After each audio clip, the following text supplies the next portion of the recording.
All right, let's get into the hidden science that runs your daily life, the habit loop. It's because your brain follows this simple yet super powerful pattern for every habit you have. Yep, this four-step pattern is the backbone of every single habit. So let's break it down. The cue is the first spark. It's just a little piece of info that tells your brain, hey, a reward's nearby. And your mind is constantly on the lookout for these cues, which naturally leads to the next step. Cravings. That's step 2. Because without that desire, you've got no reason to act on the cue. Now here's a really interesting point. You don't actually crave the cigarette itself. You're craving the feeling of relief. Every craving is about changing your internal state. It's that simple.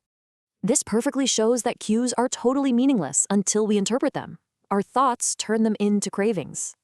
All right, let's talk about step 3, the response. This is the actual habit you do.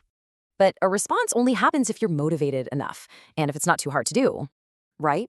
If you want to dunk but can't jump high enough, well, the loop breaks right there. Finally, the response delivers the reward. The satisfying end goal that completes the whole cycle.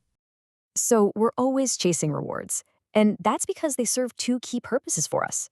1, they satisfy us. They give us that feeling of relief. And 2, they teach us. Your brain is basically a reward detector. It's learning which actions are worth remembering. This closes the loop. So, the crucial point here is that all 4 stages are absolutely necessary for a habit to stick. For example, eliminate the cue, and your habit will never even begin. Reduce the craving, and you just won't have the motivation you need to act. Make the response too difficult, and you won't be able to do it. There's too much friction. And if that reward doesn't satisfy you, well, you'll have absolutely no reason to repeat the action. So, now that you know exactly how habits are built, what will you build with this knowledge?